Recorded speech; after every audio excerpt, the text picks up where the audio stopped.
Hey, what's up, YouTube? Well, I found the desire, although I don't have the time, to make one last video between now and what will probably be the year 2021. And the reason I'm doing this is because I would like to update something, although I don't really have to. It's just something that I'd like to document, an update of sorts. Something has changed since I made my video yesterday, and while there's no one who really needs an explanation of this as to why it changed, I would like to document this just so that I'll remember it. Okay, and I'm wearing my red because we will not be any closer to Christmas, I don't think, on YouTube with me, and by the time I make another video, I'm sure Christmas and probably New Year's will be over. And a part of me is looking forward to it, you know, just for the simple reason that I feel like, I don't know how to explain it. It's like I get bombarded with it. I've always felt like this ever since I was 7 years old. It's like, as much as I love Christmas and I enjoy the holiday festivities, I'm also glad when it's over, you know, just to get back to life as usual. You know, not having to wear red and green, you know, just having ordinary clothes. And the older I get, the more I understand, you know, why so many people, it's like you look at them, and even though it's Christmas Day, it's like if you didn't know the date, you would have no idea it's Christmas to look at them. You know, it's like they couldn't care less. You know, they don't wear a Christmas sweater, and there's just no outward acknowledgement that it's Christmas. Okay? But what I like to talk about right now is well, I'd like to talk about, remember the doll from yesterday? He used to, well, his head, see, this head was on this body. Remember the Stacy body? With the Tommy head that I had flocked? Well, I started thinking, you know, am I really happy with that? The doll that I had as of yesterday, like this, you know, basically a tall toddler. Was I really happy with that? Well, I guess it was better than just throwing the body or the head in the trash. Then I thought to myself, could I make him better? Could I make him something that's even better? And I thought, it's such a shame that this head doesn't have a toddler body, and that this body doesn't have a different kind of head, more becoming of it. And then I got an idea. I want to say at least 2 years ago, I bought this doll, okay, cover his head, because this is what used to be on his body. Okay, I bought this doll a couple years ago. I'm not sure who sold him to me, but naturally he attracted me because he's a rare boy doll. And, you know, for obvious reasons, I'm sure you can tell why I like this shirt so much. So I guess it would have to have been maybe a year and a half ago. Okay, so I like that anchor shirt. And I thought he was a unique Tommy doll. Okay, and here's the problem with hybrid dolls is a lot of times people will sell them to you, and often at a low price, but you don't know what exactly you're buying until you do some research. Okay? And on the back of his head, it said 2003 Hasbro. And I really liked him because I thought he was unique. It's like I'd never seen a hairdo like that on a boy doll that looked so cool. And he just looked so strange because he had a toddler body, but the head looked like an older boy. Okay? And I thought to myself, he's cute, but I've just never seen a doll like that. Okay? And so 2003 Hasbro. I looked him up more recently. And you see, at the time, you know, it was very difficult to remove this head because, I mean, let's face it, it fit on this body pretty well. Was very close in size to the body that he would have originally had. Okay, which is really stupid, by the way, for a head that big. Okay, well today, or yesterday, I I decided to rebody the head. You know, I thought that just does not look good as an older boy. And so I made him into a white-haired Tommy doll, like he was intended to be. Okay, but not before painfully removing this head from this body. Okay, and it's a wonder I didn't hurt myself, because it took some doing. So I finally got it off, you know, hoping I didn't break it in the process. And I thought, what's the worst could happen? I could end up throwing all of them away. You know, this doll and this doll. Well, that would be pretty bad, but I mean, I could live with it, considering how many I have. So what ended up happening was I was finally able to get it, and I was so proud of myself. And, I mean, this screwed on just fine, for obvious reasons, because this head was made for a body like this. So here you have a Tommy doll, you know, just like there are other kinds of Kelly dolls. Okay? That's actually Marissa, not Kelly. See, she's kind of a brunette-looking Latino girl. So,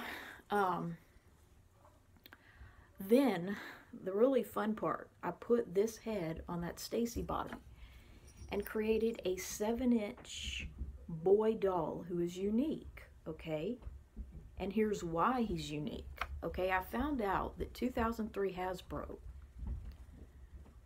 made these dolls in a series called Secret Central High, okay? And you see, this is what really makes me mad. It's like, why the hell does every doll have to pertain to high school and the teenage years? You know, to me that's ridiculous, because if an actual girl, okay, were the age that the dolls are supposed to be, high school with a locker, you know, and a yearbook, graduating, well, it says class of 2004, so if this was made in 2003, I guess they were juniors in high school.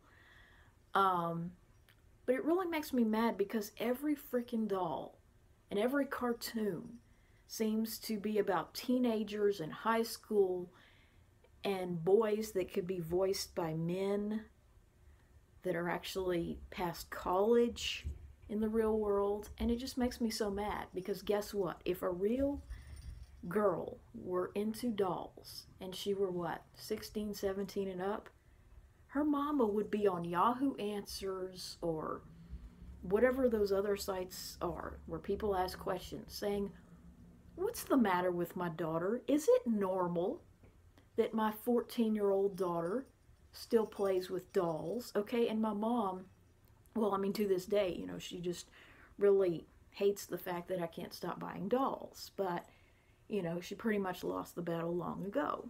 And that's part of why I'm living with my dad. Okay, so if a real girl, or, you know, a real child, well, I would shudder to imagine a boy playing with dolls,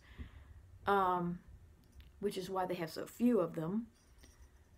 But if a real teenage girl, the age that these characters are supposed to represent, were playing with dolls, she would be thought of as unusual, or, you know, developmentally delayed in some way.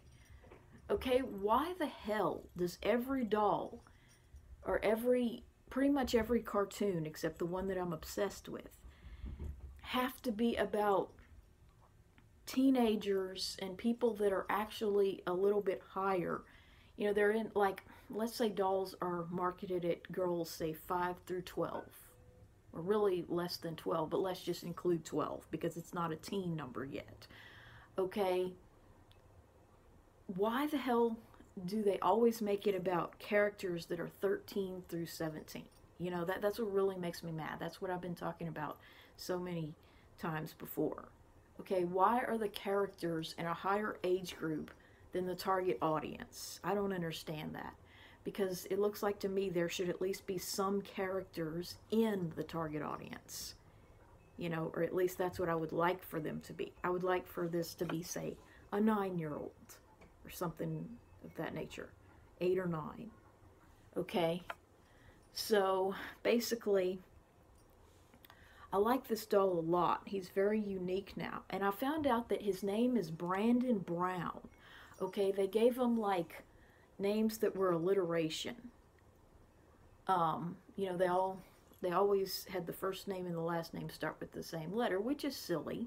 And it's just more proof that the characters, you know, were aged way too high for the target audience.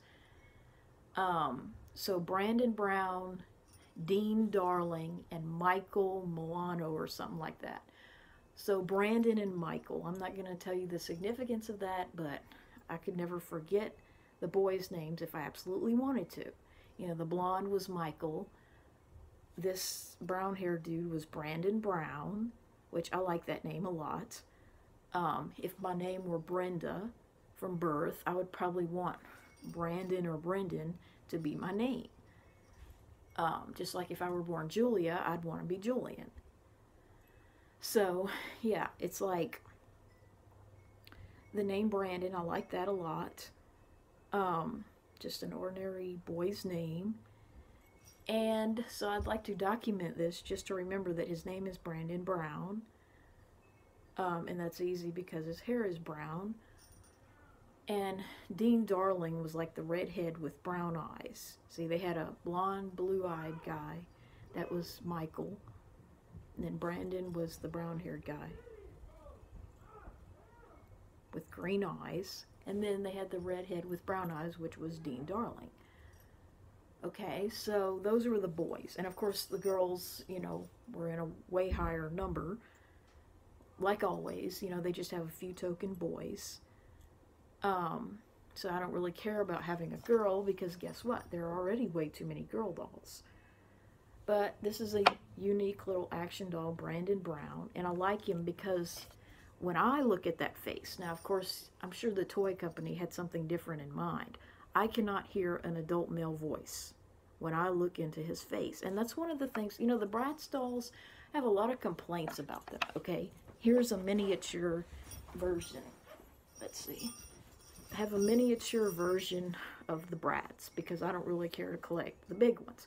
Okay, there's a lot I didn't like about the Bratz, like their heads were too big for their bodies.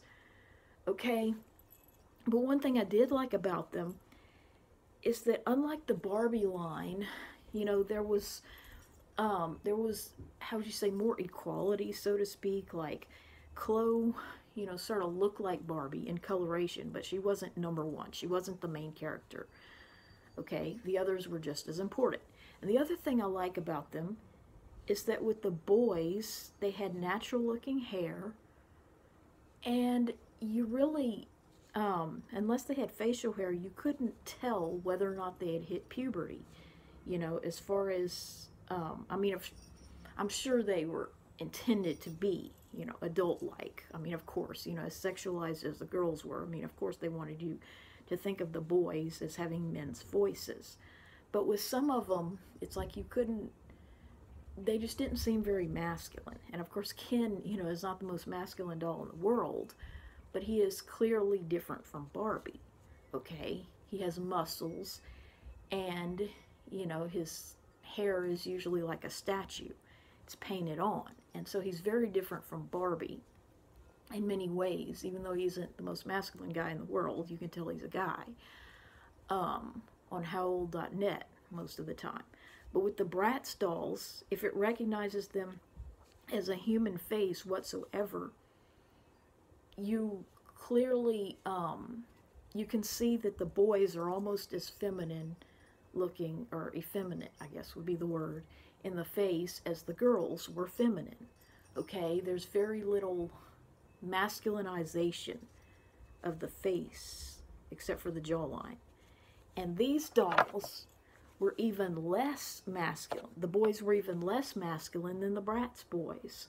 Okay, and that's what I liked about them. And of course, I didn't really, well, I didn't buy any when they were actually at the stores. But, you know, that's just what I like about this doll face, is that, you know, you can barely tell that he's male, which makes him look like a little boy. Okay, so I think I made a pretty good swap with Brandon Brown.